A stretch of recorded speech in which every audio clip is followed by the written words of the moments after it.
एक रिपोर्ट तो major general Sanjay सोई ये भी कहती है कि अगले 3 दशक में, क्योंकि घटते जैसे 8% पर आ गए हैं, अगले 3 दशक में तो नामो निशान ही मिट जाएगा। नहीं, बिल्कुल हिमानी जी, जैसे कि अभी जनरल दत्ता बता रहे थे और आप भी कह रहे थे कि अभी सिर्फ 1,30,00,000 रह गए, पहले 32% थे, अभी 8% रह गए, ये कम होते जा रहे हो। बल्कि देखा जाए तो 2011-13 से 22 तक तकरीबन 1300 हमले हुए हिंदुओं के ऊपर। तो हमले होते रहे वहाँ पर, और जिस तरह से 3 ऑर्गेनाइजेशन में नाम लेना चाहूँगा, अंसारुल बांग्ला, जमात उल मुजाहिदीन और जमात इस्लाम, ये तीनों ही कट्टरपंथी ऑर्गेनाइजेशन थे। और ये जो इस समय में जीत हुई है, मैं ये दूसरी पार्टी की जीत नहीं मानता, ये स्टूडेंट्स की जीत नहीं है, ये जीत है इस समय में कट्टरवाद की धर्मनिरपेक्षता के ऊपर, क्योंकि आवामी लीग काफ़ी हद तक धर्मनिरपेक्ष थे, उनके लोगों को भी जेलों में डाला हुआ था काफ़ी बड़ी संख्या में। और यहाँ पर जब ये निकल के आए तो आज देखिए किस प्रकार का सर बाद में नजर ही नहीं आई, क्योंकि भले ही शुरुआत आरक्षण के नाम पर हुई हो कि उसके लिए एक लड़ाई लड़ रहे हैं, उसके लिए उनकी तमाम ये डिमांड है, लेकिन उसके बाद तो ये कहीं और ही चला गया मामला। और देखिए स्थिति कहां तक आ गई कि ऐसे वहां पर हिंदू टारगेट किए जा रहे हैं, तख्ता पलट वहां पर हो जाता है, वो टुकड़े टुकड़े गैंग में, उस पर आऊंगी सर। लेकिन एक रिपोर्ट जो इस वक्त जो बॉर्डर से ही हमारे पास आई है, भारत और बांग्लादेश सीमा पर हाई अलर्ट है, जहां दोनों देशों की सीमाएं ओपन है, वहां सुरक्षा बढ़ाई जा रही है। हमारी टीम भी वहां पहुंचती है और जो ये बॉर्डर है वहां पर एक गांव है, उस गांव पर जाकर हालात जानने की कोशिश की कि वहां क्या हालात हैं और लोग किस तरह से देख रहे हैं, क्या लोग वहां भी खौफ में हैं, बता रहे हैं हमारे सहयोगी। अभी मैं खड़ा हूँ जहाँ पे ठीक पीछे मेरा है बॉर्डर, वो तालाब दिख रहा है, उसके पीछे ही वाइट फेंसिंग है, लोहे का तार है, उसके उस पार बॉर्डर है। मेरे साथ कुछ लोकल्स भी हैं जिनके साथ मैं थोड़ा सा बात करने की कोशिश करूंगा। आप लोग एकदम पास में ही रहते हैं और उस पार में अशांति भी हुआ है, तो इस पार में क्या इफेक्ट कुछ हुआ है या फिर आप कुछ सुने हैं, देखे हैं? नहीं, बिल्कुल हम लोग सेफ है। और इधर का BSF जो है ना बॉर्डर में, वो भी हम लोग को पूरा सिक्योर कर रहा है। अच्छा खासा है बॉर्डर अभी तक। लेकिन उधर थोड़ा ऐसे हल्ला हुआ था, हम लोग इधर से सुना था, हम तो हर टाइम इधर ही रहते हैं ना, फिर हुआ था थोड़ा हल्ला वाला। बाकी सब ठीक, हाँ, बाकी सब ठीक है, हम सिक्योर है पूरा। इस साइड में सब सिक्योर है। मैं और एक जन के पास जाने की कोशिश करूंगा, लेकिन उस साइड में हल्ला का आवाज आया था। आप ये भी बोल रहे थे कुछ धुआं भी दिख रहा था, हल्ला का आवाज भी? धुआं देखा था, धुआं देखा था। कुछ आग वाग लगा दिया था? आग तो लगाया, देखा नहीं, धुआं देखा और आवाज भी सुना? आवाज सुना। अच्छा, और एक बार पूछूंगा, यहाँ पे लोग कम आ रहे हैं क्या? हाँ, कम आ रहा है, डर से थोड़ा सा डर है। हाँ, थोड़ा सा डर है। नहीं तो मंदिर में तो शायद बहुत लोग आते होंगे। हाँ, बहुत आता है। आज थोड़ा कम है, थोड़ा कम। तो आपने सुना कि भारत का ही वो जो गांव है, वहां पर जाकर स्थिति को, हालात को समझने की कोशिश की। लेकिन उस पूरे मामले पर यहां बीजेपी का क्या कुछ कहना है, VHP क्या कुछ कह रही है, इस पूरे मामले को वो कैसे देख रहे हैं, जरा ये भी सुनिए। आप जयपुर की मुहाना मंडी से लेकर और जयपुर के किसी कोने में चले जाएं, हर घर में बांग्लादेशी घुस चुका है। बांग्लादेशी घुसपैठिया जो घुसे हैं, उनको सबको यहाँ से पुनः वहीं रवाना करना चाहिए, उन्हीं के देश में जहाँ अराजकता उन्होंने वहाँ फैलाई वो यहाँ फैलाएंगे। तो ऐसे जिहाद किस्म के आतंकवादी स्वभाव के लोग, उनकी यहाँ कोई जगह नहीं है, इनको तुरंत एक्सपोर्ट कर देना चाहिए। कि किसी समय बांग्लादेश में हिंदू आबादी 32% थी, अब 8% है। पूरे विश्व समुदाय का और वैश्विक संस्थाओं का भी ये कर्तव्य है कि बांग्लादेश पर इस तरह का दबाव बनाया जाए कि वहाँ की माइनॉरिटीज, पर्टिकुलरली हिंदू सिख, सुरक्षित रहें। कि बांग्लादेश की परिस्थिति और पाकिस्तान की परिस्थिति एक समान रूप की है। जिस प्रकार से बांग्लादेश में आज भुखमरी का माहौल है, ऐसा ही माहौल पाकिस्तान में, वहाँ भी किसी दिन न किसी दिन इस तरह की खबरें आपको मिलने वाली हैं। और बांग्लादेश में जो जिस तरह से वहाँ तानाशाहों का या जो आपराधिक संगठनों का बोलबाला है, सब उसी के कारण हुआ है। बांग्लादेश में बिगड़े हालात के बीच भारत बांग्लादेश सीमा पर हलचल बढ़ गई है। बांग्लादेश से जो लोग भारत आए थे, वो अपने परिवार का कुशल मंगल जानने के लिए वापस जा रहे हैं, तो वहीं जो लोग भारत से बांग्लादेश गए थे, वो भी मौका देखकर भारत लौट रहे हैं। देखिए एक रिपोर्ट। आप बांग्लादेश से होते हुए आ रहे थे, मैंने देखा बॉर्डर से इधर आए हैं। कब गए थे बांग्लादेश? वो 1 सप्ताह हुआ। 1 सप्ताह। कोई वजह से?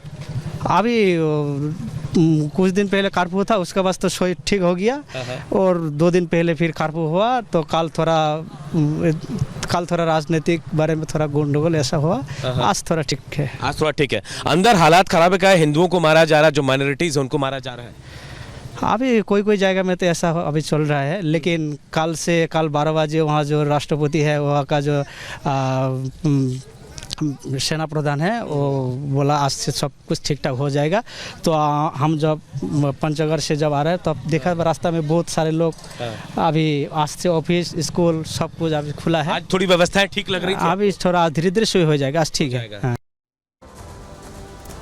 अभी थोड़ी देर पहले हम अपने मेहमानों से यहाँ पर चर्चा कर रहे थे बांग्लादेश में हिंदू आबादी की 1951 में दरअसल क्या थी, 1974 और अगर 2024 की अब हम अगर बात करें तो तब क्या स्थिति है। 1951 में अगर देखें तो ये 22% यानी कि 22% थे और इनकी संख्या कितनी थी, 92 लाख।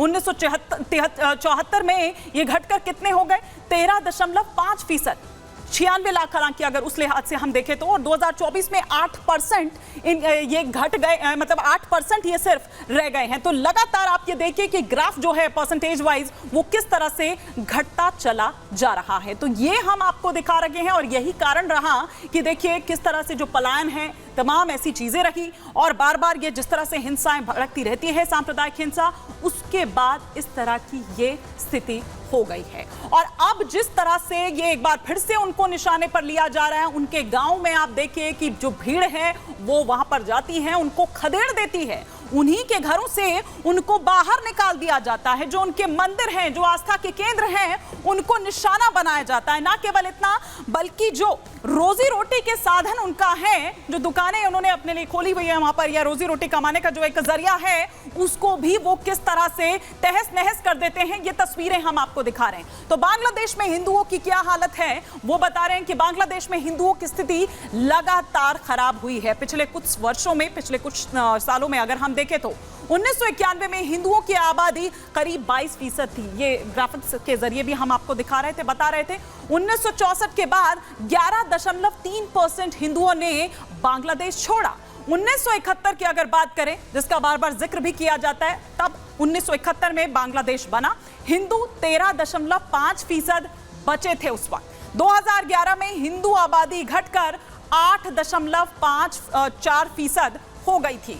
और ये हम आपको दिखा रहे हैं कि लगातार इसमें ये घटता ही चला गया। 2022 में बांग्लादेश में हिंदू 7.95% ही बचा था। और बांग्लादेश में हिंदुओं का धार्मिक उत्पीड़न लगातार जारी है, वो तस्वीरें आपको बता रही हैं। रिपोर्ट में दावा है कि 3 दशक में हिंदू खत्म हो जाएंगे, उनका नामो निशान मिट जाएगा। और यही कारण है कि देखिए हिंदू खौफ में है। लगातार उन गांवों से, उन परिवारों से जो रिपोर्ट है वो भी हम आपको लगातार दिखा रहे हैं। और इस वक्त बॉर्डर पर मौजूद हैं हमारे सहयोगी अनूप, जो सुबह से ही हम तक जानकारी दे रहे हैं। आप दिखा रहे थे अनूप कि किस तरह से एक्टिविटी जो है वो वहां पर बढ़ती है। बीएसएफ के जो डीजी हैं दलजीत चौधरी, वो वहां पर पहुंचते हैं। लेकिन इस बीच ये भी है कि जो भारत आए थे बांग्लादेश से, वो अपनों की खैरखा लेने के लिए वापस बांग्लादेश जा रहे हैं। बांग्लादेश वाले इधर भारत आना चाह रहे हैं। क्या अभी देखा है आपने वहां पर क्या टटोला?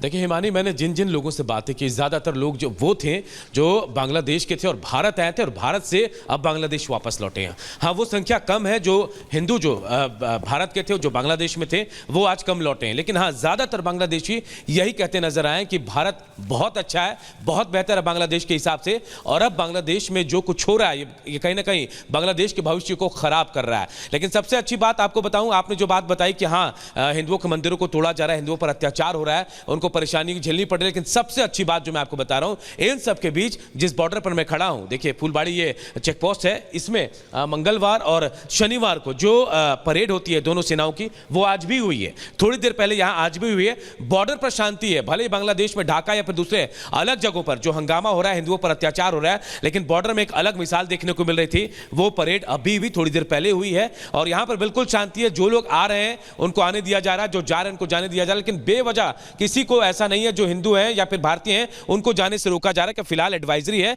कि आप बेवजह यहां से ना जाए। लेकिन जाने वाले ज्यादातर बांग्लादेशी हैं जो भारत आते हैं। भारत इसलिए क्योंकि भारत में उनको इलाज सस्ता मिलता है, पढ़ाई सस्ती मिलती है, इसलिए वो बांग्लादेश छोड़कर भारत आते हैं, इलाज करा के वापस जाते हैं। तो यहां फिलहाल बॉर्डर पर तो शांति है, लेकिन जो तस्वीरें हम अपने दर्शकों को दिखा रहे हैं वो हैरान करने वाली हैं कि बॉर्डर के अंदर, ढाका के अंदर या आसपास के जो बांग्लादेश में अंदर जो शहर है, वहां पर हंगामा बरपा है और हिंदुओं पर अत्याचार बढ़ गए। हिमानी, हिंदुओं पर अत्याचार बढ़ गए हैं और इसीलिए वो खौफ में है कि जब फुल फ्लेज ये आ जाएंगे तब क्या स्थिति होगी। फिलहाल शुक्रिया अनूप इस तमाम जानकारी के लिए आपका। लेकिन इस वक्त ढाका से एक बड़ी खबर जो आ रही है, ढाका में इंडियन कल्चरल सेंटर में तोड़फोड़ की गई है। उपद्रवियों ने कल्चरल सेंटर जो है वहां पर तबाही मचाई है।